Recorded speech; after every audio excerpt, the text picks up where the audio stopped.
আপনি কি স্ক্রিপ্ট দিবেন? জি স্ক্রিপ্ট দিবেন? হ্যাঁ মানে আমার তো লেখা লাগবে না। লেখা লাগবে না, আচ্ছা, ওটা আমার মনে হয় গ্রুপে দিয়ে দিলে হবে। মানে কাগজ হিসাবে দিবেন না? হার্ড কপি দিবেন, হার্ড কপি। খাতা কলম নিয়ে এসো, নিয়ে এসো। শীট দিয়ে দিলে হবে। মানে হ্যান্ড নোট দিলে তো ভালো হয়। নিজের মতো করে নোট করার একটা মজা আলাদা। শীত তো থাকবি, খাতা কলম নিয়ে আসবি। আমরা গ্রুপে দিয়ে দেবো, সমস্যা নেই। আর হচ্ছে ধরেন আপনারা মানে আমাকে সহপাঠী হিসেবে নিয়েন, মানে আমি এখানে হচ্ছে আপনাদের টিচার বা ওরকম না, সহপাঠী হিসেবে। সো ওইভাবে সহপাঠীর মতোই আর কি, যাতে আমরা মিলেমিশে কাজ করতে পারি, শিখতে পারি, এটা হচ্ছে ব্যাপার আর কি।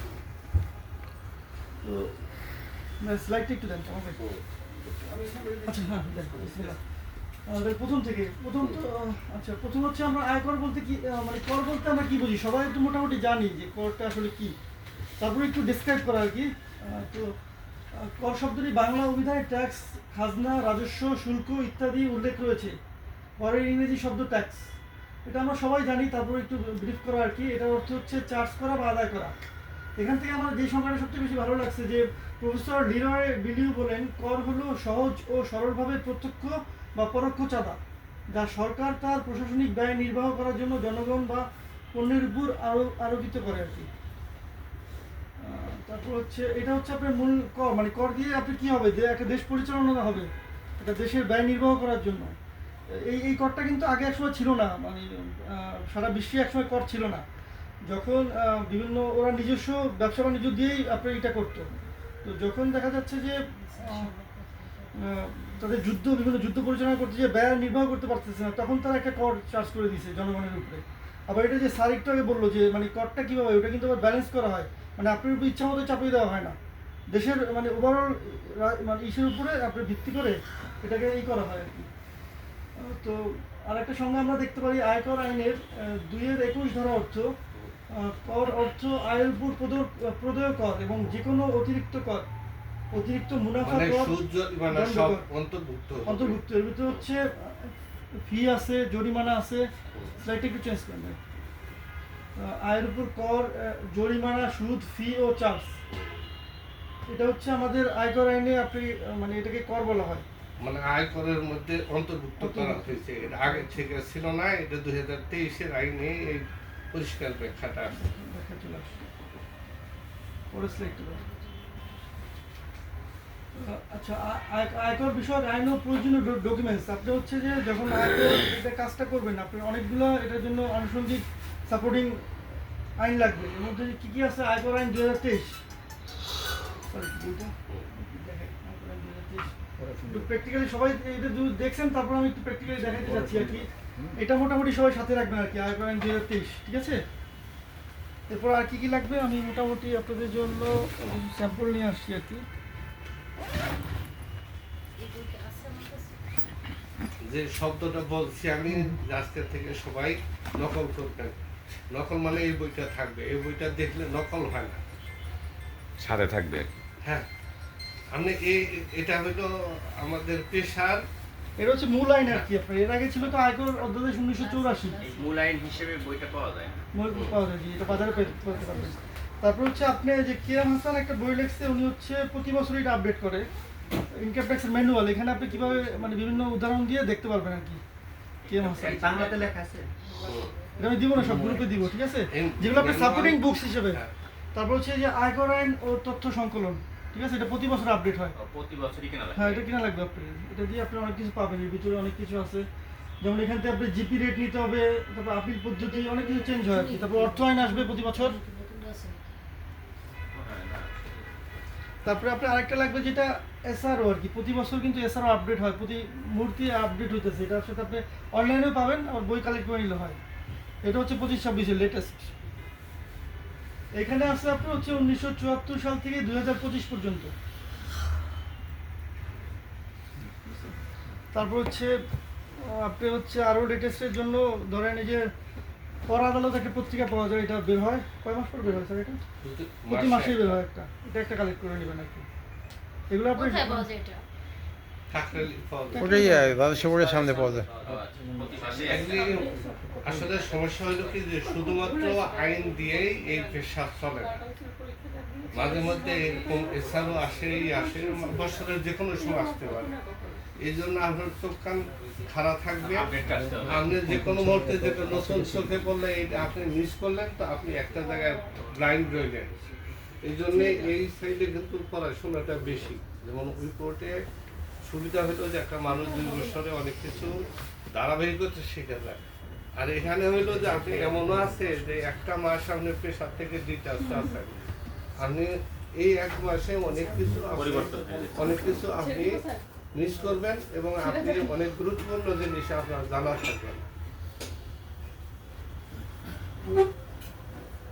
তো এইগুলো আপনাদের লাগবে। আর হচ্ছে যে আমাদের আয়কর ইতিহাস যেটা আর কি, আমরা আয়কর আইনের জন্য আমি সবগুলো বলে গেছি আর কি। আপনি হচ্ছে অর্থ অধ্যাদেশ প্রতি বছরই কিন্তু পাবেন।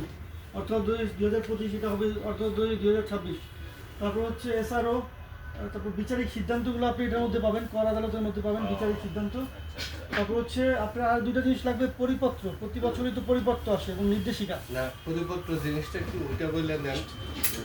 আপনি হচ্ছে পরিপত্রটা হইলো যে আইনটা আসে, এই আইনটাতে আমি একটা ব্যাখ্যা বলবো, আরেকজন একটা ব্যাখ্যা বলবে, এই ব্যাখ্যাটা না, এই আইনটা প্রণয়নের উদ্দেশ্য যেটা ছিল সেই উদ্দেশ্যের ভিত্তিতে ব্যাখ্যা।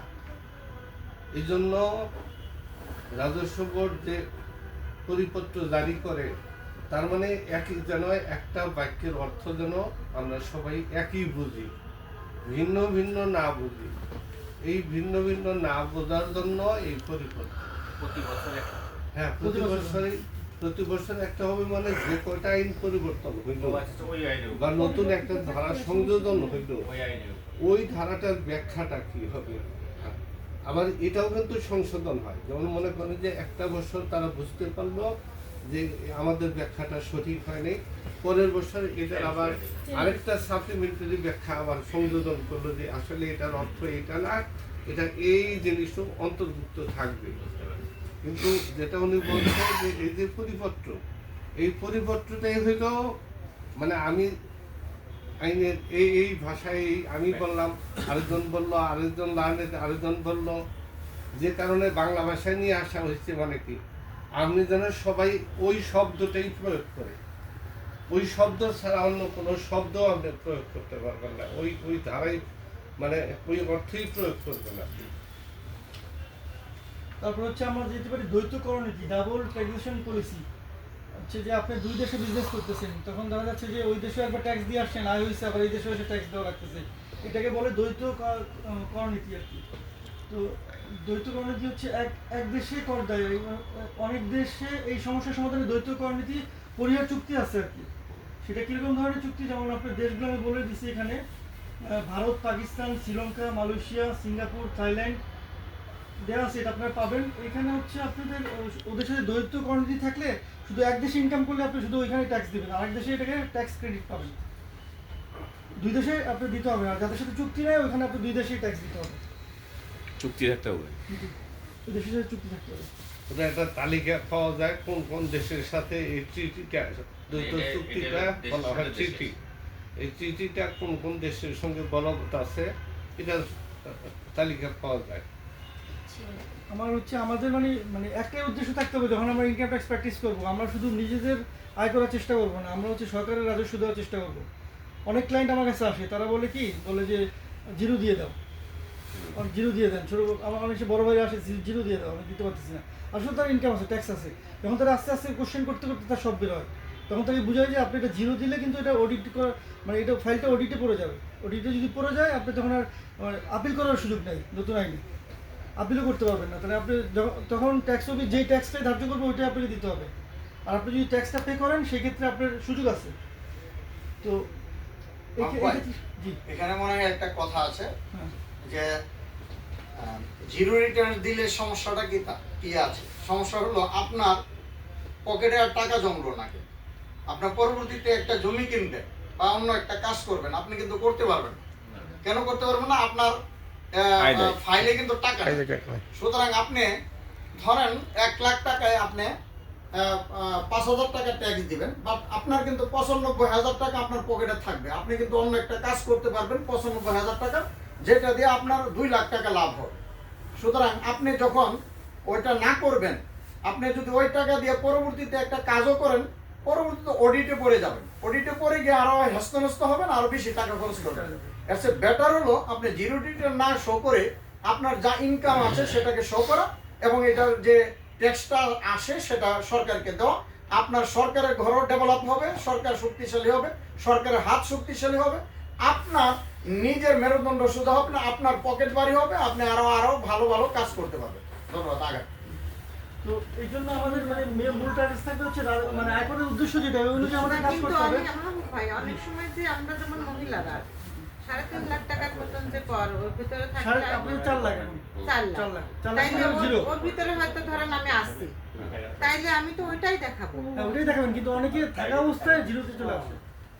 সেই আর আমার নামে কোনো সম্পদ নাই, সেক্ষেত্রে আমি কি করবো? আপনার 1 বছর আয় ট্যাক্সটা হচ্ছে আপনার গত 1 বছরে আপনি কত আয় করলেন তার উপরে ট্যাক্স। আপনার সম্পদ 1 কোটি 2 কোটি থাকে সেটা তো কোনো ব্যাপার না, 1 বছরে কত আয় করলেন আপনি আমি এর উপরে করি, ট্যাক্স। তা দিয়ে করি। এখানে একটা ব্যাখ্যা আছে।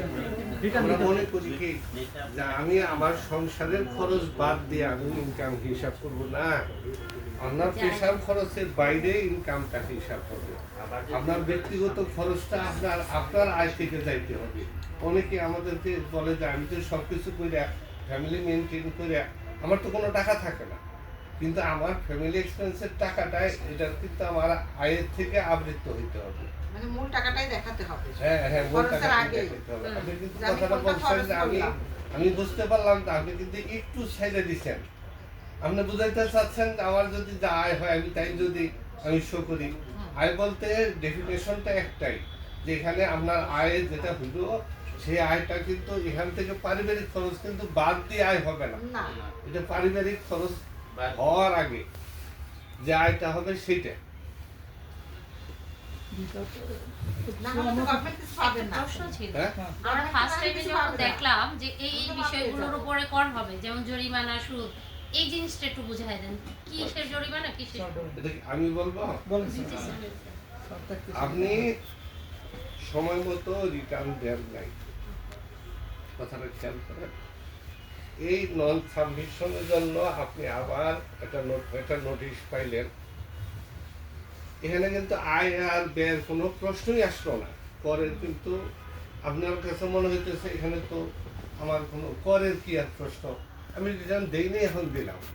কিন্তু এই যে যথাসময়ে দিলেন না, এটার জন্য যে আপনাকে একটা নোটিশ করলো, এবং এই একটা নোটিশ করার পরে আপনি যদি রিটার্ন দেন তাও একটা জরিমানা দিতে হবে, আর যদি রিটার্ন না দেন তাও কিন্তু আপনাকে একটা জরিমানা আরোপ করা হবে। যেভাবেই হোক এই জরিমানাটা আপনি যেটা হইল এই জরিমানাটাকে পরের অন্তর্ভুক্ত করা হয়েছে, এটা স্ল্যাব ভিত্তিক কর না, কিন্তু আপনার যেটা পেনাল্টি করা হইল, কর হিসেবে গণ্য। হ্যাঁ আপনার এই টাকাটা আদায়ের জন্য কর আদায়ের যে পদ্ধতি আর এই জরিমানাটা আদায়ের পদ্ধতিটাও একই। এবং এটা যে আমি বললাম যে আগের আইনে এটা এরকম সুস্পষ্ট ছিল না, এটাকে অন্তর্ভুক্ত করে দেওয়ার অর্থ হইল আপনি বলতে পারেন জরিমানা করছে, আমি আপিল করলাম না, ধীরে ধীরে দিবনি বা এখন দিব না, বা আমি এটা ওটা না, আপনার বিরুদ্ধে ওই একই হুলিয়া চলতে থাকবে। নোটিশ চলতেই থাকবে। নোটিশ চলতে না, অ্যাটাচমেন্ট চলতে থাকবে, বাসার বিদ্যুৎ সংযোগ বন্ধ হবে, একসময় অ্যারেস্ট হবে, সাজাও হবে, অ্যারেস্ট হবেন, সাজা হবে। সাজাও হবে। ক্রপ করবো হ্যাঁ। এই জরিমানার উপরে কি সূত্র নির্ভর করবে? হ্যাঁ না, এই জরিমানার উপরে সুদ নির্ভর করবো না, খালি আপনার এখন আপনি একটা রিটার্ন দিবেন, আপনার এখন একটা লিমিট করছে, যার 6 লাখ টাকার ঊর্ধ্বে আয় আছে সে যদি রিটার্ন দাখিলের সময় তার যদি প্রদেয় করের 80% কভার আপ না হয় তাহলে তার একটা সুদ হবে। সেই সুদটাও এইটার মধ্যেই করে। এই যে জিনিসটা আমরা রিটার্ন দিয়ে ফেলি, অনেক ক্ষেত্রে দিয়ে ফেলি, পরে অফিস প্রক্রিয়া করে তখন করে কি যে না আমরা তো জরিমানাটা দেন নাই, আপনার টাকাটা পরে দিচ্ছেন। এটা যখন আবার ফার্দার একটা ডিমান্ড ওরা হিসাব করে, তখন আমার ওরা যে আয়টা গণনা করে সেই আয়ের সঙ্গে আয় তো কর ইম্পোজ করেই, উপরন্তু আমি যে রিটার্ন দাখিলের সময় আমার 80% কভার আপ হয়নি কত টাকার উপরে, সেটার উপরে একটা সুদ করে। কারণ গভর্নমেন্টের টাকা তো আপনার আমার পকেটে পড়ে থাকবো না বিনা রেভিনিউতে। গভর্নমেন্ট যেমন আপনার টাকাটার উপরে সুদ দিবে, আপনি অগ্রিম কর দিচ্ছেন, জমতেছে। আমি এটার উপরে আপনি যদি ওইরকম একটা অঙ্ক হয়, আপনি তখন ফেরত যোগ্য একটা চিঠি দিবেন অথবা দরখাস্ত করে সমন্বয় করে নেবেন। আগে এখানে এই করটা জরিমানাটা মানে এই টাকাটা ফেরতের সঙ্গে সঙ্গে একটা অতিরিক্ত টাকা পাওয়া যেত। এটা আবার এখন নিরুৎসাহিত করার জন্য হয়েছে যে আপনি পরের বছরে সমন্বয় করে নেবেন।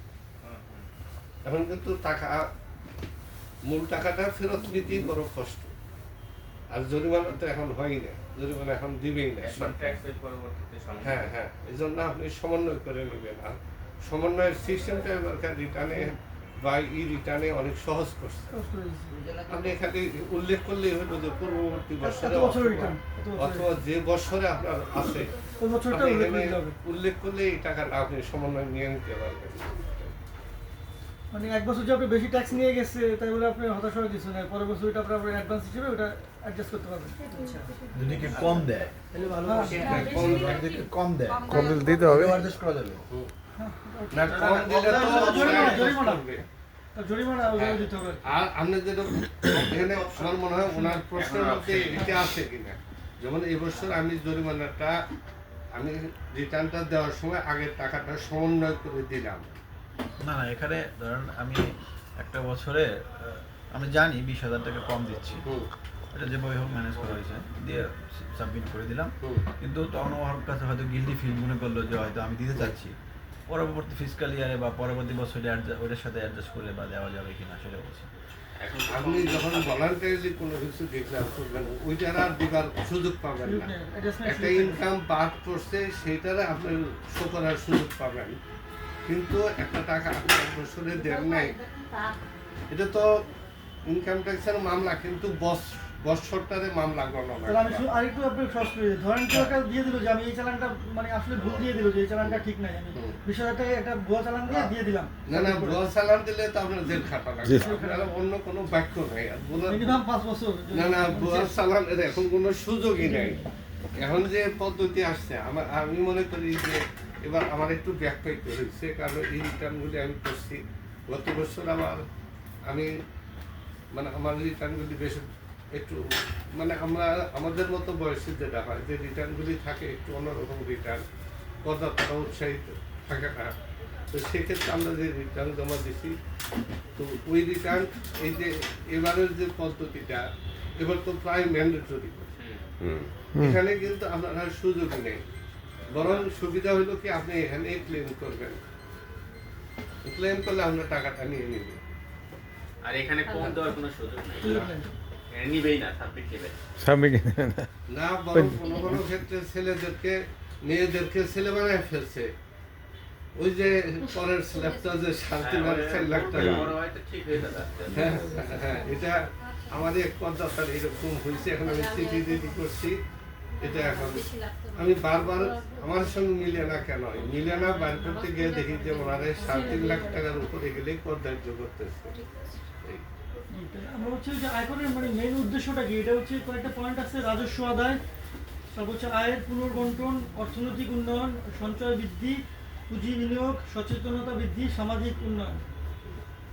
পুঁজি বিনিয়োগ কীভাবে? ধরেন আপনি যে অনেক ধরনের রিবেট সুবিধা দিয়ে থাকে সরকার, যে এত রিবেট হলে আপনি ট্যাক্স এত ছাড় পাবেন, তখন তো আপনি ডিপিএস করবেন বা সঞ্চয় করবেন, ফিক্সড ডিপোজিট করবেন, তারপর হচ্ছে সর্বজনীন যেটা করতে পারেন। এগুলোতে যেমন হচ্ছে আপনি যদি গত এক বছরে 1,20,000 টাকা ডিপিএস করেন তাহলে আপনি ওটার উপরে একটা রিবেট পাবেন, ছাড় পাবেন, আপনি যত কর আসছে তার থেকে ছাড় পাবেন।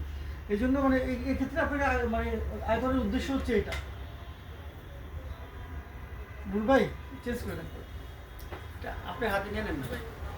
আচ্ছা, হচ্ছে বাংলাদেশের যে বাংলাদেশের আয়কর আইনের ইতিহাসটা এখানে দেওয়া আছে। মূলত ভারতীয় উপমহাদেশে আয়কর আইনের সূত্রপাত হয় ইংরেজদের প্রসারে প্রচণ্ড অর্থ সংকট মোকাবিলা করার উদ্দেশ্যে। তখন যুদ্ধ চালানোর জন্য প্রচণ্ড মানে করতেছিল, যার জন্য আপনার এই আয়করের এটা হয়। এর আগে তো আপনার আয়করের এই ধরনের কিছু ছিল না। তো ওটা 1922 সনের আয়কর আইনটা দেওয়া হয়েছে। এটি আমাদের উপমহাদেশের জন্য প্রথম আইন। তারপরে তো হচ্ছে এরপরে অনেক আইন আসার পরে হচ্ছে আপনার আয়কর অধ্যাদেশ 1984 আসছে, ঠিক আছে না?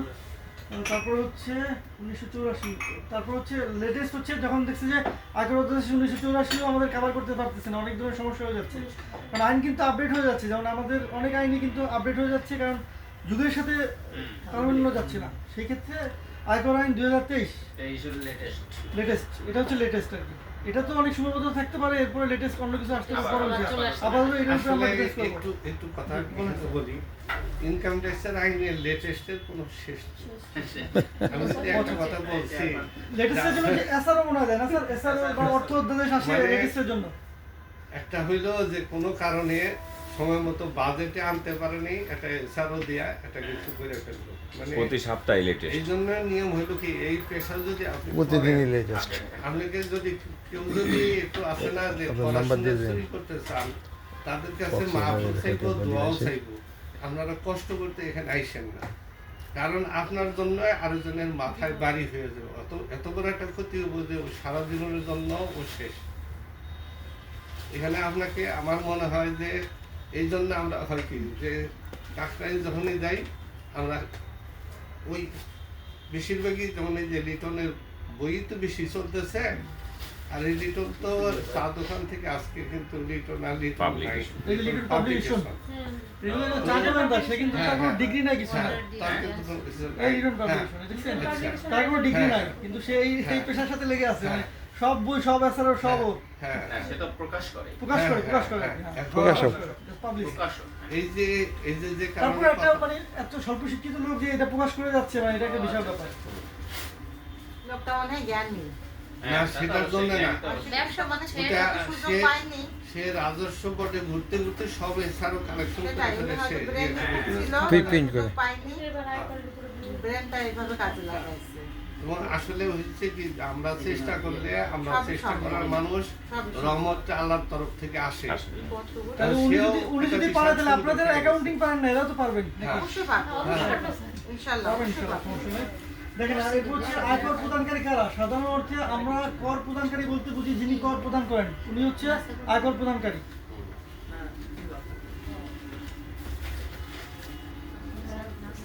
আয়কর রিটার্ন কি? আপনি গত এক বছরে যে আপনার আয় ব্যয় হয়েছে, আপনার সম্পত্তি কিনছেন বা বিক্রি করছেন, এটার যে বিবরণী দেওয়া হয়, এটা হচ্ছে আয়কর রিটার্ন।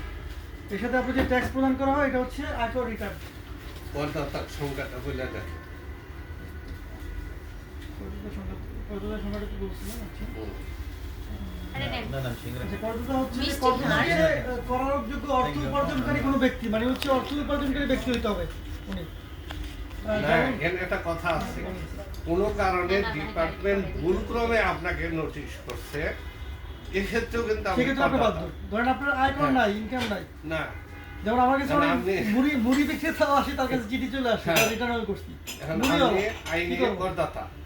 সে ওই যে কিভাবে হ্যাঁ। খুলছে, তার ফেসবুকের মানে আয়কর এই জন্য খুলছে, মুড়ি বিক্রেতা, আর তার নোটিশ চলে আসে, বিপদ, তার ফাইল করে দিয়েছি, কি করবো? একটা প্রশ্ন ছিল হুম। যে এই যে করটা যে দিবে, ট্যাক্সটা দিবে, সেটা কি ওই বছরে যা সে ইনকাম করবে তার উপরে, না ধরেন তার বাড়ি ভাড়া আছে, তার জমি জমা আছে, হ্যাঁ, এটাও তার তো একটা তার খাত, তার বাড়ি ভাড়া আছে, এটাও তো একটা আয়ের খাত। আপনি আয়ের খাত জানতে পারবেন আর কি। পরবর্তীতে জানতে পারবেন ধাপে ধাপে। এমন না, একটা খালি আইন করতে এইটা আমি না। পরীক্ষা দিয়ে আসছি, রাজস্ব আমি আইন। একটা অ্যাডভান্স গ্রহণ পরীক্ষা করছি দিয়ে আসছি না, বইগুলো তো ভাড়াটিয়ার কাছ করলে থেকে। সব জানা হয়ে যাবে। এইটাও আপনাকে রিটার্নে আনতে হবে। আপনি যদি না আনেন তাহলে ওই আবার তিনটি ইনকাম হয়ে যাবে। আর সময় মতো শো করলে এটা অ্যাডভান্স দাবি করার সুযোগ আছে। যদিও 24-এর জুন পর্যন্ত 25-এর জুন পর্যন্ত আমাদের একটা আইন গেল, এখানে কিছু ভুল আইন চলতেছে বাড়ি ভাড়ার উপর।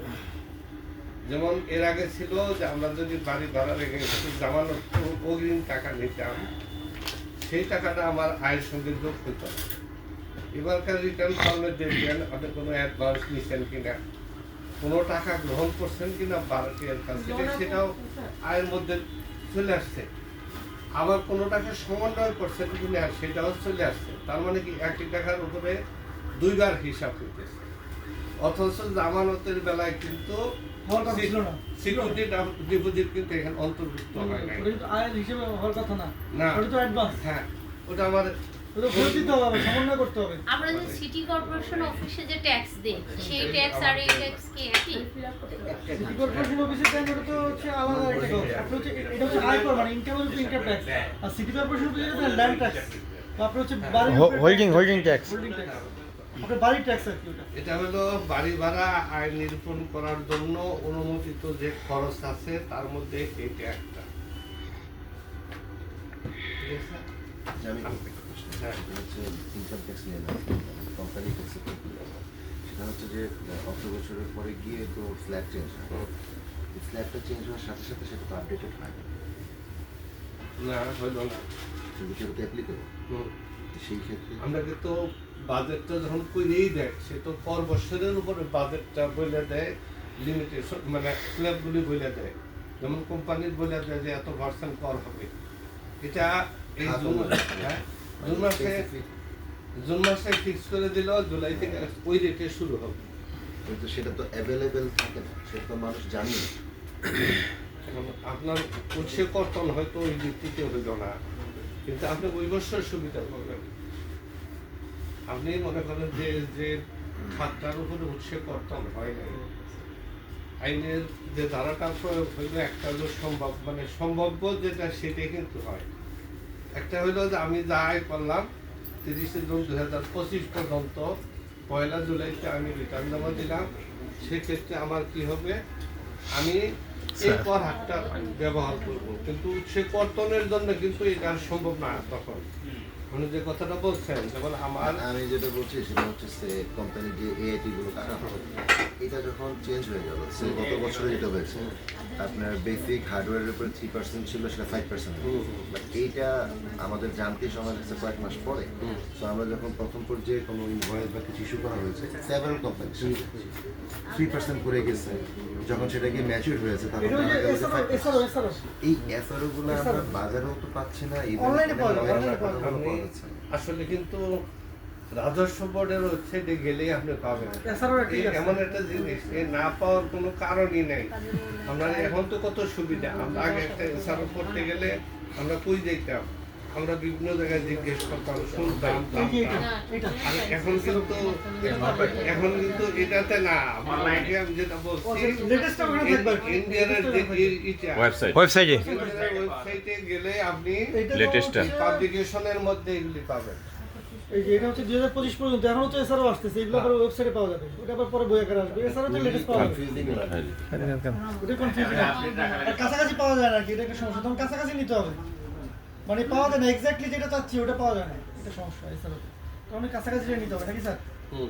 আচ্ছা, এরপর হচ্ছে আমাদের আয়কর রিটার্ন দাখিলকে দুই ভাগে ভাগ করা হয়েছে, যাদের করযোগ্য আয় আছে এবং যাদেরকে আবশ্যিকভাবে রিটার্ন দাখিল করতে হবে। দুই শ্রেণীর লোক হচ্ছে আপনার আয়কর রিটার্ন অবশ্যই দাখিল করতে হবে। করযোগ্য আয়ের ভিত্তিতে যাদেরকে রিটার্ন দাখিল করতে হবে, কোনো স্বাভাবিক ব্যক্তি করদাতার আয় যদি 3.5 লাখ টাকার বেশি হয়, পুরুষ করদাতা এবং মহিলা যদি 4 লাখ টাকার উপরে করদাতা হয়, সেক্ষেত্রে তাকে রিটার্ন দাখিল করতে হবে। তৃতীয় লিঙ্গের করদাতা এবং প্রতিবন্ধী স্বাভাবিক করদাতার আয় যদি 4,75,000 টাকার বেশি হয়, সেক্ষেত্রে তাকে আয়কর রিটার্ন দাখিল করতে হবে। না না, ওই 4 লাখ, ওই 4 লাখ, আগে 3 লাখ ছিল, এখন 4 লাখ। আগে 3.5 লাখ ছিল, 4 লাখ করছে। এটা প্রতি বছর চেঞ্জ হয়ে যায়, আবার একই থাকতে পারে, এটা হচ্ছে। তারপর হচ্ছে তৃতীয় লিঙ্গের এবং প্রতিবন্ধী স্বাভাবিক ব্যক্তি করদাতার হচ্ছে 4,75,000 টাকা, আর হচ্ছে গেজেট মুক্ত মুক্তিযোদ্ধা হচ্ছে 5 লাখ টাকার বেশি। এদেরকে অবশ্যই আবশ্যিকভাবে রিটার্ন দাখিল করতে হবে। আয়টা 1 বছরের আয়টা এর উপরে চলে গেলে, বুঝতে পারছেন? এটা হচ্ছে আপনার হচ্ছে পুরুষের জন্য 3.5 লাখ, আর যদি পুরুষ 65 বছরের উপর হয় এবং যদি মহিলার জন্য 4 লাখ। 65 বছরের উপর যে পুরুষ, উনি 4 লাখ টাকা ওনার স্ল্যাব, এর নিচে ওনাকে ট্যাক্স দিতে হবে না, 0। তারপরে হচ্ছে রিটার্ন দাখিলের বাধ্যবাধকতা আর কি। আপনি হচ্ছে এই ক্ষেত্রে আপনার রিটার্ন দাখিলের জন্য কী ক্ষেত্রে বাধ্যবাধকতা আপনাকে রিটার্ন দিতে হবে, যেমন হচ্ছে এখানে বলা আছে 20 লক্ষাধিক টাকার ঋণ গ্রহণে কোনো কোম্পানির পরিচালক বা স্পন্সর শেয়ার হোল্ডার হইতে হইলে আমদানি সনদ বা রপ্তানি নিবন্ধন সনদ গ্রহণ অথবা নবায়ন করিতে, সিটি কর্পোরেশন বা পৌরসভা এলাকায় ট্রেড লাইসেন্স নবায়ন করিতে, সাধারণ বীমার তালিকাভুক্ত সার্ভেয়ার লাইসেন্স নবায়ন করিতে, সিটি কর্পোরেশন, পৌরসভা ও ক্যান্টনমেন্ট বোর্ড এলাকায় জমি, বিল্ডিং, অ্যাপার্টমেন্ট বিক্রয় বা লিজ বা হস্তান্তর বা বায়নানামা বা আমোক্তারনামা নিবন্ধন করিতে চিকিৎসক, দন্ত চিকিৎসক, আইনজীবী, chartered accountant, cost and management accountant, chartered secretary, আইনজীবী ও কর আইনজীবী, তারপরে এখন যারা কর আইনজীবী হয়েছে এদেরকেও বাধ্যতামূলক। আর আমাদেরকে একটা সার্কেলে নিয়ে যাবে 265 নম্বর একটা 164 এখানে নিয়ে যাবে, আমাদের বোঝাই যাবে যে আমরা কর আইনজীবী, আমাদের জন্য আলাদা সার্কেল, ঠিক আছে। তারপর হচ্ছে Muslim marriage and divorce registration act 1974-এর বিবাহ নিবন্ধনের ক্ষেত্রে আপনার হচ্ছে অবশ্যই সার্টিফিকেট নেওয়ার জন্য আর কি, রেজিস্টার লাইসেন্স নেওয়ার জন্য অবশ্যই আয়কর রিটার্ন দাখিল করতে হবে। ট্রেড বডি বা কোনো বাণিজ্যিক সংগঠনের সদস্যপদ প্রাপ্তি, যেমন Dhaka chamber of commerce, China chamber of commerce, এগুলো ট্রেড বডি আপনার করতে হলে আয়কর রিটার্ন মাস্ট দাখিল করতে হবে। তারপর হচ্ছে স্ট্যাম্প, কোড ফি, কার্টিজ পেপারের ভেন্ডর বা দলিল লেখক হিসেবে লাইসেন্স নবায়নের, ড্রাগ লাইসেন্স, ফায়ার লাইসেন্স, পরিবেশ ছাড়পত্র, BSTI licence, bonded warehouse licence, customs agent licence, freight forwarding licence ও বাইং হাউস নিবন্ধন গ্রহণ ও নবায়নের, যে কোনো এলাকায় গ্যাসের বাণিজ্যিক সংযোগ, শিল্প সংযোগ প্রাপ্তি ও বহাল রাখিতে। তারপর হচ্ছে সিটি কর্পোরেশন এলাকায় আবাসিক গ্যাস সংযোগ প্রাপ্তিতে, সিটি কর্পোরেশন বা ক্যান্টনমেন্ট বোর্ড এলাকায় বিদ্যুৎ সংযোগ প্রাপ্তিতে। বিদ্যুৎ সংযোগ পাইতে হলে এখন রিটার্ন লাগে, রিটার্ন না থাকলে বিদ্যুৎ মানে কাটা দেওয়ার আইনে আছে আর কি, এখনো পর্যন্ত কাটে নেই হয়তো বা কাটা দেওয়ার আইনে আছে যে বিদ্যুৎ আপনি ধরেন রিটার্ন দেন না, আপনি বিদ্যুৎ সংযোগ কাটিয়ে দিতে পারেন। গ্রাম এলাকা ওইটা হচ্ছে সবার ক্ষেত্রে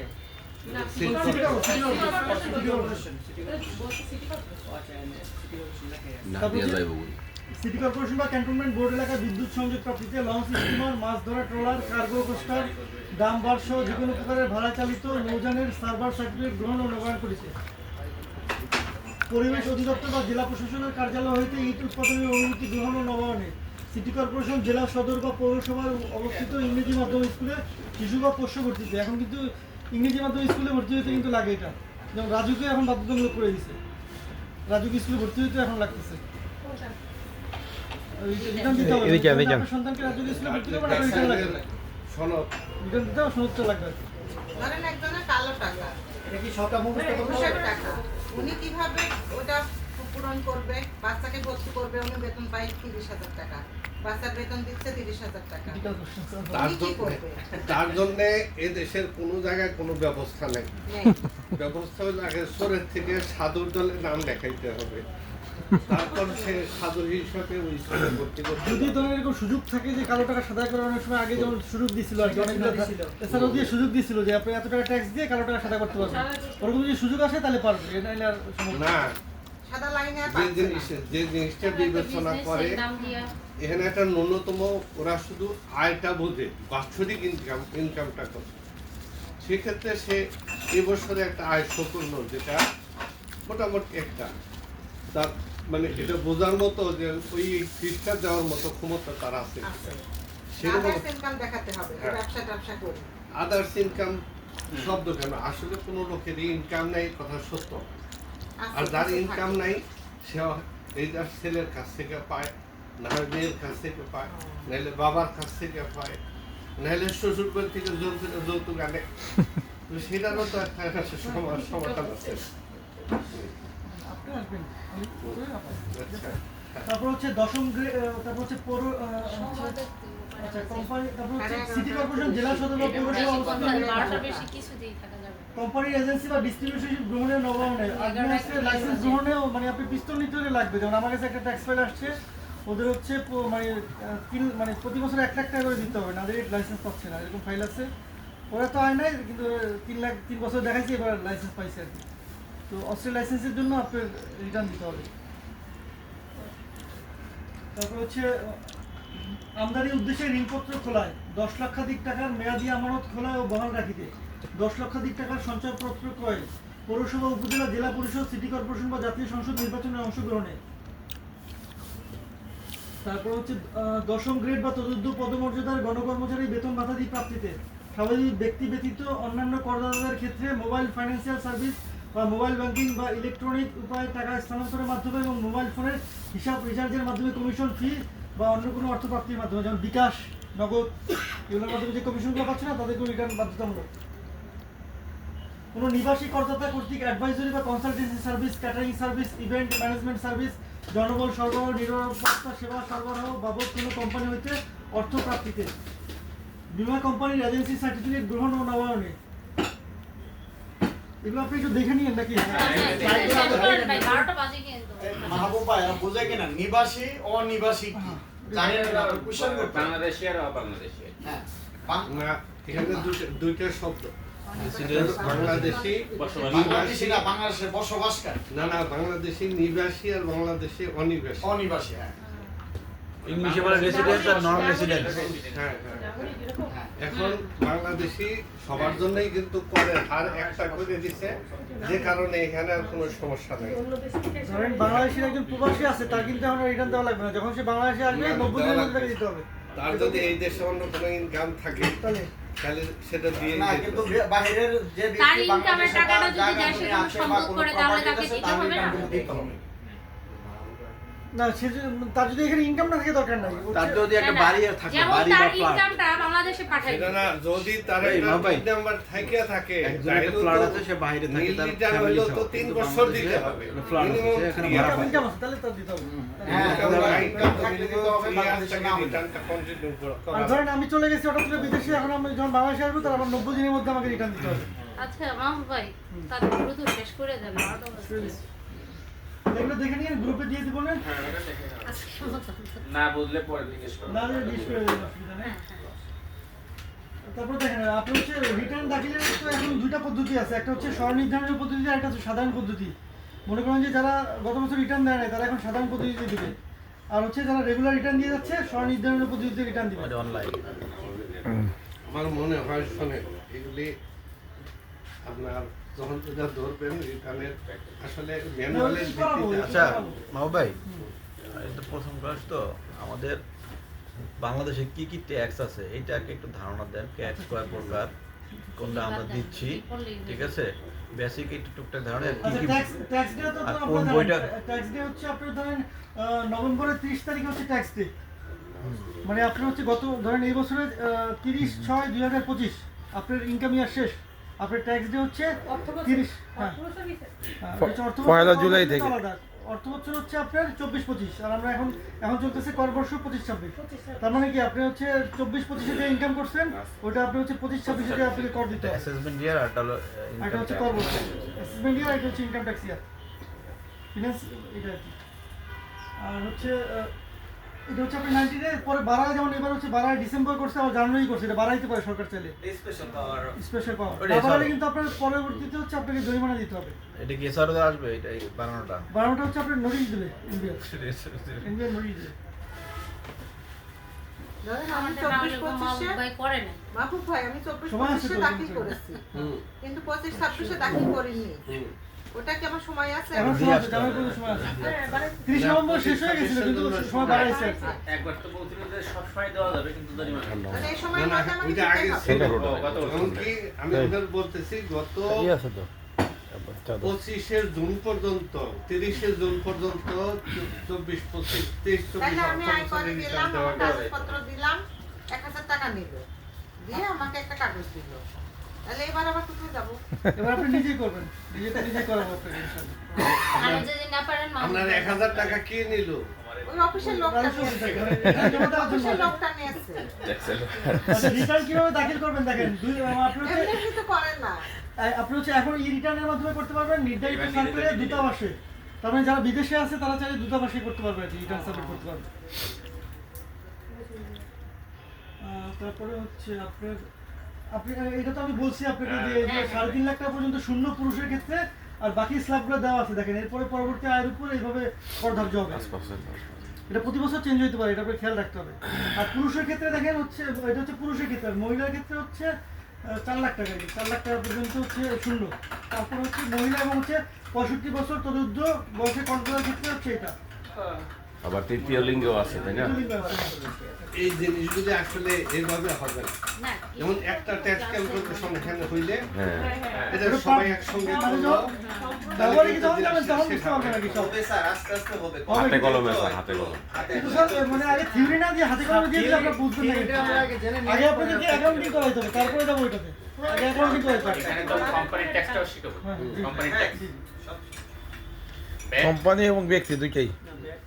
ব্যাটটা আলাদা। ব্যাট হবে। আর হচ্ছে আপনি দেখেন এখানে একটা ব্যাপার আছে যে যদি আপনার কোনো মানে প্রতিবন্ধী সন্তান থাকে সেক্ষেত্রে হাজবেন্ড বা ওয়াইফের যে আরো 50,000 টাকা মানে পাবে আর কি, যে 4 লাখ আছে 4.5 লাখ হবে টাকা, পুরুষের ক্ষেত্রে 3.5 লাখ আছে 4 লাখ হবে। আর প্রতিবন্ধী যদি নিজেই করদাতা হয়, প্রতিবন্ধী যদি নিজেই করদাতা হয়, সামনে আসুন। মাহবুব সাহেব, প্রতিবন্ধী যদি নিজেই করদাতা হয় তাহলে সেই এই সুবিধা আর এটা হচ্ছে পিতামাতার যে কোনো একজন পাবে। এটা আবার পূর্ণতা না? না না চা খাবো না, দুবার খাইছি আমরা। চিনি চা খাবো না ভাই। দেখেন সারা দেন নাহলে বাদ। এখানে একটা সমস্যা আছে, আমরা তাড়াতাড়ি শেষ করে দিব। আর কি সমস্যা দেখাচ্ছি, জনাব সাব্বির হোসেন চিনি খান না? দেন দুজন সন্তান মিষ্টি খাই যান চিনি খাবো যখন 30 জুন 2024 তারিখে সমাপ্ত আয় বর্ষে জনাব সাব্বির হোসেন মোট আয় 5,50,000 টাকা এবং স্ত্রী রচনার মোট আয় 5,50,000 টাকা। জনাব মোহাম্মদ সাব্বির হোসেন প্রতিবন্ধী ব্যক্তি পিতা হিসেবে প্রত্যেক প্রতিবন্ধী সন্তানের জন্য 50,000 টাকা অতিরিক্ত করমুক্ত সীমা সুবিধা গ্রহণ করেন। তাহলে তার মোট আয়ের আরোগ্য আয়করের পরিমাণ কত হবে দেখেন। উনি হচ্ছে করমুক্ত সীমা হচ্ছে 3.5 লাখ টাকা। তারপর হচ্ছে আমরা প্রতিবন্ধীর জন্য পাচ্ছে 50,000। হ্যাঁ আমার দাদাটা সনি ঘুরে যেতে। টোটাল হচ্ছে 4.5 লাখ টাকা আমি রিবেট পাইছি আর কি। তার হচ্ছে প্রতিবন্ধী 2টা সন্তানের জন্য। এগুলি আসতে ফিরেন না। ভাই আমাদের বাংলাদেশে কি রকমের ট্যাক্স সাধারণত আছে এই প্রশ্নটা উত্তর দেয়। বাংলাদেশ সাধারণত আমরা কি কি ট্যাক্স দেই? ইনকাম ট্যাক্স ইনকামের উপরে দেই, যেমন আবার একটা বললো হোল্ডিং ট্যাক্স দেয়, ঠিক আছে, আরো কি কি ট্যাক্স হোল্ডিং ট্যাক্স তো আলাদা। এখন হইলো বাংলাদেশে কি কি ট্যাক্স আছে? আপনি শোনেন, ওই হোল্ডিং ট্যাক্স এই ট্যাক্সের একটা অংশ।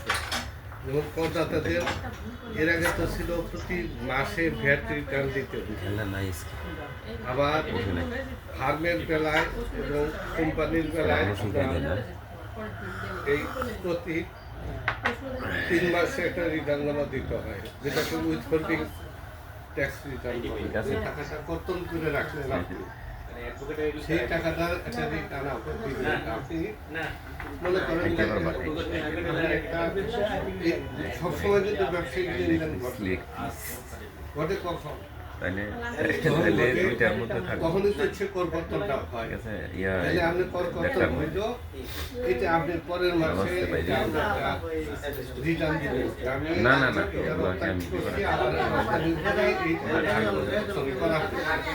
এটা রিটার্ন করতে কিন্তু কোনো ইনকাম হিসাব করতে হবে না।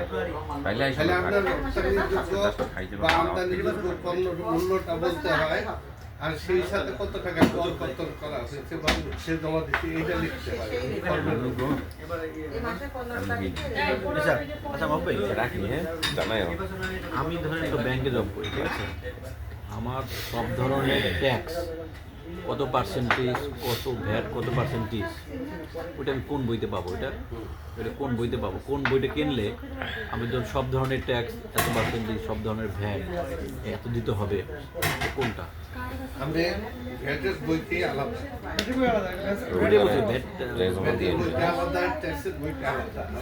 আমি তো কথা বলতেছেন রেট খুঁজতে গেলে আপনাকে প্রতি বছরের আলাদা আলাদা সিনিয়রের এই ফাইনান্স দুদিন যাবেন, কারণ আগে ওই বাবা বুঝিনি। আমি আবার জেনারেলভাবে করাইছি একটা মাসের মধ্যে ভ্যাট আছে অফিস থেকে, তো আমার সময় আছে ওই জন্য, আমার তো সময় নেই। এর পরবর্তীতে যখন আমি সাড়ে 3 লই যাব জুনিয়র চাকরি আপনি ব্যাংকের মধ্যে রেটটা পেয়ে যাবেন, তাহলে তার দরকার নাই থাক। ভ্যাটটা পরিবর্তন হয়ে যাচ্ছে, 15% ছিল ওটাকে 20 করলো বা কমাইলো 10% করলো, এটাও কিন্তু ওই ফাইন্যান্স অ্যাক্টের মধ্যে চলে আসে। আর এটা ব্যাখ্যার মতো পরিষ্কার বুঝতে পারবেন। আর যারা তারা তো এই যে অর্থ মানে বক্তৃতা আমার এটা সেন্স খুলনা আপনি যে বললেন মান্থলি ভ্যাট রিটার্নের বিষয় নাই, এটা কি নাই? কোনটা? মান্থলি না না, ওটা তো কি বলতে, ওটা তো সব, আমি তো বললাম যে সবার ট্রানজেকশন কিন্তু এক ধরনের না।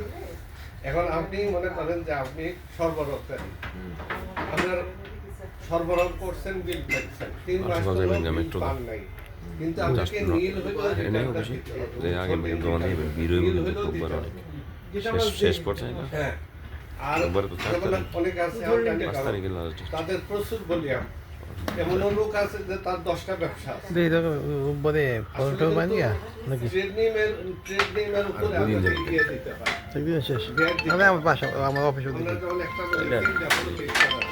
একটা গ্যাপ দিলে কি করবেন অফিস থেকে 5-7 মিনিট হাইটে গিয়ে যাবো শেষ করে দেবো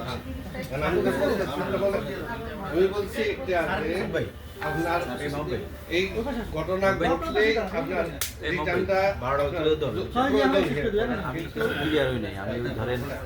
কিন্তু রিটার্নটা আপনি যে কোনো বিজনেস বাসের টাইম দিয়ে করো শুরু হয়ে যাবে একজন হ্যাঁ 9:30 মানে আমরা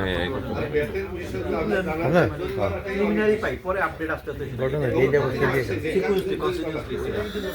ওইটা কোনটা ব্যক্তিগতের ক্ষেত্রেও একই কোনটা থেকে শুরু করব কোনটা বইটা বলি যেমন এই বইটা থাকলে আপনি এখানে পার্সেন্টেজ পাবেন সাথে পরে এই আপডেট এইরকম দরকার ব্যাটের কিন্তু জরিমানাটাই বেশি ব্যাটও প্লাস ব্যাটের জরিমানাটা বেশি না মাহবুব ভাই একটা মাস ট্যাক্সে গেলে কিন্তু 5,000 টাকা চিন্তা ভাবনা করেন 9টার সময় আবার কুয়াশা থাকে তাহলে কটা দিব ট্যাক্সে অন্ধকার।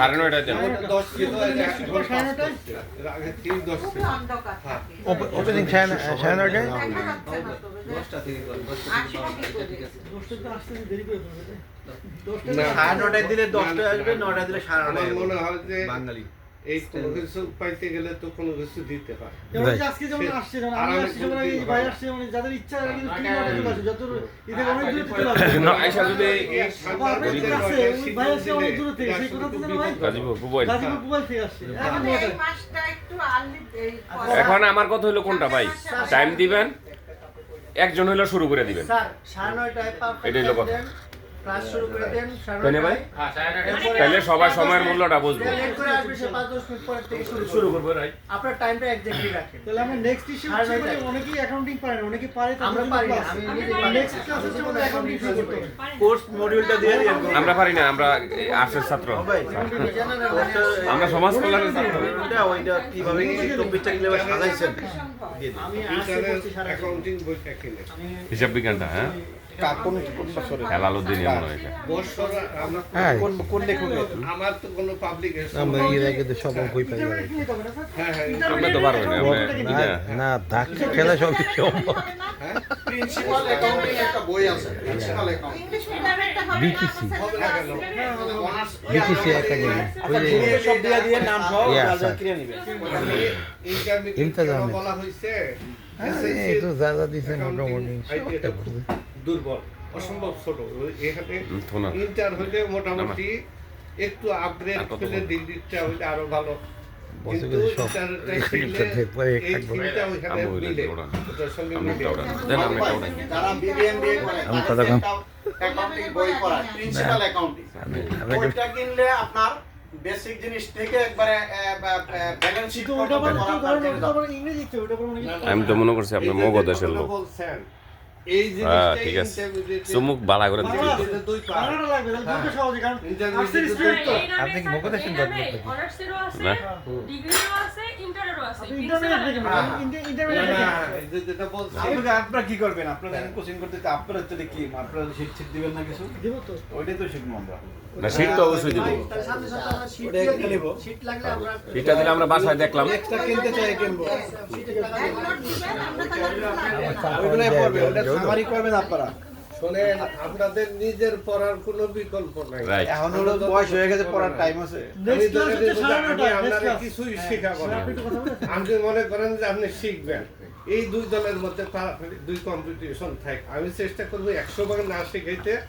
আমাদের চেষ্টা করবেন জোর করে শিখবেন 120 ভাগ শিখতে আমি তো কোর্স শেষ করে দিতে পারবো আমি যেমন আপনি দিয়ে দেবো কোনটা কোন কোন ক্লাস কি কি হবে সব দিয়ে দেবো গ্রুপে আচ্ছা আমার পরিচয় আমরা আগে যাই আমার তো কাজ আছে ঠিক আছে আচ্ছা আমার পরিচয়টা দিয়ে আমি মোহাম্মদ নুরুল হক বাবু আইকন আছে 2017 ট্যাক্স লয়ার সোসাইটি 17 সহসভাপতি হিসেবে আছি উপস্থিত আছি বর্তমানে আমাদের এই জায়গায় অলরেডি আমাদের মাহবুব ভাই বলছে যে কোন কোন খাতে 39টা খাতে এখন এনবিআর অ্যাক্সেস নিছে, 39টা খাতে। তো আপনারা করদাতাদের এই জিনিসটা মেসেজটা পৌঁছে দিবেন যে 39টা খাতে এখন অ্যাক্সেস চলে আসছে। যদি আমি চাইও যে কোনো কিছু অবলোকন করব, সেটা এখন আর সময় নেই, করা যাবে না। 2023 যে আইনটা হয়েছে, এই ফাঁকি দেওয়ার আর সুযোগ নেই। এই জিনিসটা মেসেজটা পৌঁছে দিবেন 39টা খাতে। দেখা আমরা হয়তো একটা ব্যাংক অ্যাকাউন্ট করি সাধারণত রিটার্নের ক্ষেত্রে, কিন্তু আমাদের ব্যাংক অ্যাকাউন্ট আছে 5টা। কিন্তু এই জিনিসটা যেন না করে। এই জিনিসটা করলে পরবর্তীতে অডিটের আওতায় চলে আসবে। ইভেন আমরা ক্রেডিট কার্ড ইউজ করি, আজ পর্যন্ত কাউকে দেখি নাই যে ক্রেডিট কার্ড আমরা রিটার্নে সাবমিট করি। কিন্তু আগামী বছর এনবিআর এর যে চেয়ারম্যান বর্তমান, সে বলছে আগামী বছর আমরা অডিটের কার্যক্ষেত্রে ক্রেডিট কার্ডটা নিয়ে আসবো। ইভেন বিকাশ সেও নিয়ে আসবে, এটাও নিয়ে আসবে, এটা পর্যায়ক্রমে চলে আসবে। তো দেখা গেছে এই জায়গায় আপনার লেখা আছে যে ঢাকা উত্তর ও অন্যান্য সিটিতে 5,000। দেখা গেছে আমার বসবাস ছিল ঢাকা উত্তর সিটিতে, আমি সরকারি কর্মচারী, উত্তর সিটিতে বসবাস করছি। দেখা গেছে 3 বছর বা 2 বছর পরে আমার পোস্টিং হইলো বগুড়াতে। তো বগুড়াতে যেহেতু আমার পোস্টিং হয়েছে, কিন্তু আমার কিন্তু সেক্ষেত্রে আমার 5,000 টাকা কর দিতে হবে না। ওই স্থানীয় কর হিসাবে আমাকে সেটাকে চলে আসবে 3,000 টাকায় আমার কর সমাধান করতে। সিটির বাইরে চলে গেলে আমাদের একটা থিঙ্কিং আছে, যেহেতু আমি 194 করদাতা ছিলাম, ঢাকায় ছিলাম এবং কর অঞ্চল 9 ছিলাম। সো আমার কি ওই জায়গায় যেহেতু আমার ট্যাক্সটা চলে আসবে, সেক্ষেত্রে আমাকে 5,000 টাকা দিতে হবে কিনা, একটা কনসেপ্ট কিন্তু করদাতা থেকে থাকে। তো এই জিনিসটা আপনারা জিনিসটা জেনে রাখবেন এবং ওই করদাতাকে বলবেন যে না, আপনি যে জায়গায় অবস্থান করতেছেন পোস্টিং এর কারণে, সেই জায়গায় স্থানীয় কর হিসেবে আমাকে ওই ট্যাক্সটাই দিতে হবে। অনেকে এই কনসেপ্টটা কিন্তু নাই, সেক্ষেত্রে এই 5,000 দিতে হবে, 5,000 না না 3,000 সে পোস্টিং হয়েছে, দেখেছে বগুড়ায় চলে গেছে, ঢাকার বাইরে চলে গেছে, 3,000, তো সেক্ষেত্রে 3,000 অনলাইনে তো এই বছরটা বগুড়া থেকে ঢাকায় 5,000। ওইটা তো সাথে ওনারা এখন একটা প্রশ্ন করবো। আমার আইটি রেকর্ডটা আপনার 190-তে ছিল বা 92-তে ছিল, এই আইটি রেকর্ডটা তো আমার ওইখানে যাবে না, আমার কিন্তু রিটার্ন এখানেই দিতে হবে। বরং এই রিটার্নের মধ্যেই উল্লেখ করার সুযোগ আছে যে আমি আসলে এই সময়টা কোথায় যে কারণে এটা বললাম যে এই শব্দটা এখানে ইনক্লুড করতে হবে যে আমি আসলে কোথায় বসবাস করি, বর্তমানে এখন আছি এখানে, এখানেই থাক, আমি এখানেই এই সুবিধা ভোগ করবো। আমার রিটার্ন কিন্তু 190 জায়গায় জমা হবে, জমা হবে। যেটা এটা নিয়ে অনেক করদাতার এই বছর অনেক পেরেশানি ছিল, অনেকে অলরেডি নিজে নিজে করছে বা কম্পিউটার দোকানে যেয়ে করছে, কেউ তো এই অভিজ্ঞতা নাই, সেই খাতিরে ওরা দিয়ে ফেলছে, চলে আসে বলতেছে এই অবস্থা কি করা যায়। অনেকে আচ্ছা, এই যে 5,000 টাকা মানে ঢাকা উত্তর সিটি এবং ঢাকা দক্ষিণ মানে মিনিমামটা আরেকটা কোয়েশ্চেন, সেটা হচ্ছে ধরেন এখানে বলা আছে সিটি কর্পোরেশন ব্যতীত অন্যান্য এলাকায়, এখন অন্যান্য এলাকা থেকে একজন সরকারি কর্মচারী ট্রান্সফার হয়ে ঢাকা সিটি কর্পোরেশন চলে আসে। এখন একটা আয়কর তো 1 বছর একটা না হয়, তাহলে সে সব মানে 9 মাস বা 11 মাস ওইখানে থাকলো, 1 মাসের জন্য এখানে ট্রান্সফার হয়ে চলে আসলো, এখন তারটা সে কোথায় জমা দিবে? বর্তমানে জমা দিবে, মানে ফিসক্যাল ইয়ারের মধ্যে পড়ে গেল, ফিসক্যাল ইয়ারের মধ্যে তার তো হিসাবে তো যেখানে বেশি স্টে করে সেটা বলার একটা জায়গা আছে না, জায়গা আছে, আপনি চাকরি করেন কোনো কারণ 1 মাস হইলো এটা আপনার উল্লেখ করার দরকার নেই, আপনি এটা ক্লিক করবেন খালি ক্লিক করবেন যে আমি এই সময়টা এখানে ছিলাম। আমি ঢাকায় তো আসলেই হইলো না, আমি বসবাস করলাম কোন জায়গায়, মানে স্যার হলো ফিসক্যাল ইয়ার মধ্যে পড়ে গেলেই হবে না। ওই জায়গায় বলা হয়েছে না, যদি আমি দেশে অনিবাসী থাকি 90 দিন হওয়ার পরে যে আইসা যখন ট্যাক্সটা দেই, সেম এই অ্যাজ ইউজুয়াল ভাবে এটাও সেভাবে আপনি ওই ডেসক্রিপশনে বলে দিবেন যে এই ঘটনা আমার এই জায়গায় ছিল। কারণ আপনার যে স্যালারি শিটটা আছে ওই জায়গায় তো আপনার কোম্পানি ওই জায়গায় দিয়ে দিচ্ছে, আপনি যে সরকারি কর্মচারী সে জায়গায় দিয়ে দিচ্ছে না, সে বগুড়ায় পোস্টিং ছিল তার স্যালারি শিটে কিন্তু দেওয়া আছে, ওটা তো দেওয়াই থাকবে। ফিসক্যাল ইয়ারের পরে ধরেন আমাদের তো 30 নভেম্বর লাস্ট ডেট, জি ওটা তো আমাদের ওই নিয়ম অনুযায়ী। কিন্তু আমি 30 জুলাইয়ের পরে যে ওইখানে আমি অ্যাটেন্ড করলাম, তাহলে ওই অ্যাসেসমেন্ট ইয়ারে তো আর আসবে না। না এটা পরবর্তী অ্যাসেসমেন্ট ইয়ারে পরবর্তী ইয়ারে আসবে। পরবর্তী চলে আসবে। আর আপনি যে প্রশ্ন ছিল যে 1 মাসের ভিতরে যদি আয়সা করি, মানে 11 মাস হইছে, আমার ওই 11 মাসের অবস্থানকালীন সময়টাই আমি ধরে নিব, কারণ 1/3 সময় আমি ওই জায়গায় ছিলাম, ঠিক আছে? এই জায়গায় আসার কারণে আমার যে ওটা বেশি দিতে হবে তা না। ভাই যেটা বললো ম্যাক্সিমাম, ওইটা ধরবে কিনা ম্যাক্সিমাম? না ম্যাক্সিমাম ওইটা উনি যে জায়গায় ছিল ওই জায়গায় আমি কি ছিলাম, 11 মাস ছিলাম, তো ওই 11 মাস জায়গাটায় আমি ধরে নিব। 3-4 মাস থাকলে না 3-4 মাস, 3-4 মাস তাহলে ধরবো কোনটা? মানে ধরেন আমি ওই যে বাইরে যতদিন ছিলাম ওই ধরবো বড় ম্যাক্সিমাম বড়টা, এটা তো আমি আংশিক আছে, এটা তো আংশিক, আর ওই তো সময় ছিল বেশি। আচ্ছা, তারপরে পরের সিলেক্টটা দেখো দেখো। ভাই 12টার পর নামাজ আছে তো বাসায় যাবো, ওই যে মনে হয়। আচ্ছা আইকন আপনাদের শীটে আমরা দিয়ে দিব, ওগুলা দেখে নিন। আচ্ছা আগামী যে শুক্রবারে আমরা কয়টা 9:30টায় 9:30 ক্লাস শুরু হবে। হ্যাঁ 9:30টায় চলে আসবো। হ্যাঁ 9:30টার ভিতরে সবাই উপস্থিত থাকবেন আর কি, যেহেতু শীতকালীন একটু এদিক সেদিক পরে আবার ঠিক আছে 12টার মধ্যে শেষ করে দিলে পরবর্তী টাইমে আমরা এই ব্যাপারটা 2.5 ঘন্টা 12টার মধ্যে ক্লাস শেষ, এরপর যদি কারো কোনো ফাইল থাকে তখন আমরা এটা কাজ করলাম, সমস্যা নেই। সপ্তাহে কি একটা ক্লাস হবে? একটাই ক্লাস হবে। আপনাদের তো ওটা গ্রুপে দিয়ে দেওয়া হবে। আমি আসলে আমার হোয়াটসঅ্যাপে সমস্যা, হোয়াটসঅ্যাপে পারবো কিনা একটু মাহবুব ভাইয়ের ফোন দিয়া আবার বাসায় যায় এগুলা ইয়া করলে রিলাইজ করলে এই আপনার উত্তর নিয়ে যাবেন বসেন। স্যার আমি ওইটা জানতে চাইছিলাম যে আসলে আমরা বাংলাদেশে কি কি ট্যাক্স দেই? ইমো হোয়াটসঅ্যাপ দুইটাই করবে, যার যেটা হোয়াটসঅ্যাপে সমস্যা আছে। আচ্ছা, আমার একটা প্রশ্ন, যেমন আমরা তো অনেকেই জানি না, অনেকে জানে আবার, যে বাংলাদেশে সাধারণত আমরা মানুষ হিসেবে যারা রেসিডেন্সিয়াল আসলে কি কি ট্যাক্স দেই? দুইটা প্রশ্ন, যে ইনকাম ট্যাক্স আর একটা হচ্ছে হোল্ডিং ট্যাক্স, আরো কি কি ট্যাক্স আছে? না এরপরের যে শব্দ আপনাকে দেখতে হবে যে আমার আয় প্রভাবিত, মানে আয় হওয়ার পর থেকে যেটা সেটা হলো আয়করের সাথে জড়িত, সেটা হলো আয়কর আছে, তারপরে আপনার সম্পদ কর আছে, দান কর আছে, এটা একটা। আর যে পরকর যে শব্দটা বলতেছি এটা কিন্তু আমার ইনকাম নিরূপণ হওয়ার আগের বিষয়টা, আর এটা হলো ইনকাম নিরূপণ হওয়ার পরের বিষয়টা। তাহলে আপনি যদি বলেন যে বাংলাদেশে কয় ধরনের কর আছে, তাহলে আমি পরকর শব্দটা বলবো না, না ওই জায়গায় আসবে। এখানে পরকর আমার এই করের মধ্যে পড়ে। হোল্ডিং ট্যাক্স আমাদের এই হ্যাঁ আপনার এখানে আয়কর আছে, ওইটা আর কি ক্লাসিফিকেশন, তারপরে স্থানীয় কর, এখানে দান কর আছে, সম্পদ কর আছে যেটা সারচার্জ, আর হলো আয়কর। ভ্যাটও কিন্তু এদের সঙ্গে ওটাও কর। তাহলে স্যার মূল না, কর জিনিসটা- হলো মূল এটা জিনিসটা হচ্ছে এটা আয়কর। আমার ইনকাম ট্যাক্স, মূল জিনিস হচ্ছে কর। Income tax. আমাদের ব্যাটটা আচ্ছা ভাই আরেকটা জিনিস, স্যার আমার একটা রিকোয়েস্ট ছিল, না আপাতত আমরা ইনকাম ট্যাক্স শিখে পারছি, ব্যাটটা পরে পরে। যেটা আপনি যে কথাটা বলতেছেন, আপনি এইটার থিমের সঙ্গে ওইটার থিম মিলবে না, ভিন্ন।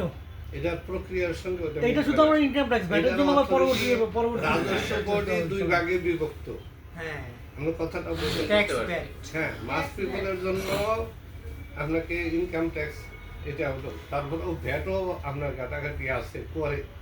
তাহলে আপনাকে এক হইলো আপনি অ্যাডভোকেট হয়ে শুরু করবেন, এই দ্বারা আপনি এজেন্ট হয়ে শুরু করবেন। কারণ কি এই কোম্পানিতে যে ভ্যাট গুলো ওদের খুব প্রয়োজন হয়। কোম্পানি আপনার মনে হয় কিছু হইলো আইডিয়া আছে, আপনার যাতায়াত করে। আমি এই রিলেটেড স্যার একটা রিকোয়েস্ট ছিল, সেটা হচ্ছে আমরা তো আসলে যে অনার্স মাস্টারের ম্যাথগুলো আসলে ইংলিশে করছি, তো ওই যে পরোক্ষ কর এগুলো যখন একটু বলবেন, সাথে যদি পাশাপাশি এবার ওই ছোট ইংলিশটা বলা হয়, ইংলিশটা, তাহলে আমরা ইজিলি বুঝতে পারবো, কারণ ওই পরোক্ষ আমরা প্র্যাকটিস নাই আর কি, আমাদের প্র্যাকটিস নাই আসলে। ঠিক আছে, আমি শুনেন অনেক কিছু বুঝতে পারছি, কোনো কঠিন বিষয় না।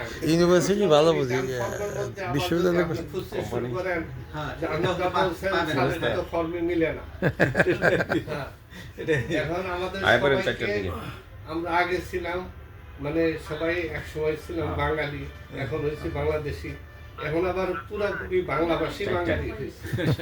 হ্যাঁ, এখন আপনার এখানে এই যে এই আইনটা বাংলায় নিয়ে আসার কারণ হইল আইনজীবীদের মধ্যে অনেকে ইংরেজিতে দখল ওইরকম ছিল না। না প্রবীণ আইনজীবী হওয়ার কারণে আর কি এই জন্য আমাদের বাংলা নিয়ে আসছে। বাংলা নিয়ে আসছে। ঠিকই আছে, আর ওটা আমাদের সমস্যা নাই। ভাষা যেহেতু ইন্টারন্যাশনাল ভাষা সেই ক্ষেত্রে আমাদের যেমন স্যার যদি বলতো স্যার, যেমন স্যার আমরা যেমন যার নিজের একটা প্র্যাকটিস করলে ইনডাইরেক্ট কর, ডাইরেক্ট কর, এরকম বুঝি আর কি। যেন যদি বাংলাদেশে পরোক্ষ কর, প্রত্যক্ষ কর, ই রিটার্ন হওয়ার কারণে এখন কিন্তু আমরা বাধ্য। অনেকে কিন্তু এই ইংরেজি শিখলেন, ইংরেজি শিখলেন, সেটাই আর কি। আপনি ফর্মটা তাহলে বাংলায় পাবেন, কিন্তু ইংরেজিতে সব হ্যাঁ, কিন্তু ওইভাবেই আমাদের একটু প্র্যাকটিক্যাল সেট করা আছে ওইভাবে। একদম যেভাবে সেভাবে। আগে তো theoretical না থিওরিক্যাল একটা ল্যাপটপও দিয়ে দিয়ে প্র্যাকটিক্যালি পর্যায়ক্রমে চলে আসবে। খাতুরে যখন আপনার নলেজে চলে আসবে তখন আপনার অনেক কোশ্চেন চলে আসবে। মানে একবারে সবকিছু তো ঢুকে গেলে সবকিছু পড়াবে এটা মনে করেন না। আগে নিজেরা আমরা আদায় করবেন। কিনে হ্যাঁ, আগে হ্যাঁ, যে মডিউলটা লাগে, যে বইগুলো লাগে, রেফারেন্সগুলো লাগে, মাহবুব ভাই এগুলো তো বলেই দিয়েছে। এগুলো যতটুকু সম্ভব নিয়ে আসবেন। ইভেন খাতা কলম সাথে রাখতে হবে, বিকজ আপনি একটা আইনজীবী হতে যাচ্ছেন, তো আপনার একটা হাতে কলমে যদি না হন তাহলে ভালো হয় কি? মুখস্থ থাকার কথা। স্যার আমাদের তাহলে মাহবুব ভাই মোটিভ গ্রুপে সব কিছু দিয়ে দিয়ে কোন বই কিনবে, কি কিনবে, গ্রুপটা অ্যাড করেন। ঠিক আছে, তাহলে আমরা ওইভাবে গ্রুপের নাম দিয়েছেন কি? গ্রুপের নাম দিয়েছেন কি? স্যার তাহলে আসি আমার একটু যেতে হবে। গ্রুপের নামটা দিয়ে আর সবার অ্যাড করে নিবেন। এক এক নাম অ্যাড করা অ্যাড করে নিব, গ্রুপ আছে। না ওই তো না গ্রুপে জি জি মাদারপুর সদর মস্তাপুর। আপনার জানি কোথায়? মাদারপুর কোথায়? ঘটক আমি তো মস্তাপুর। নাম্বার দেন, নাম্বার। ভাই ফোন নাম্বার দিয়ে দেন। আজকে যারা যারা উপস্থিত ছিল সিলেক্ট করে কি? মানে ভিডিও করতে থাকেন। ভালো। আরে আপনি ঘটক স্যার। আরে যে কি করে এই ব্রাঞ্চ চলে আসেন, মোবাইল নাম্বার দিলে এক্সপোর্ট দেখি, এখানে চলে আসেন। নাম, মোবাইল, ইমেল ভাই। ভাইয়া রাইখা দেন। মোবাইল নাম্বার লাগবে। এখন অনেক হয়েছে মোটামুটি। হ্যাঁ।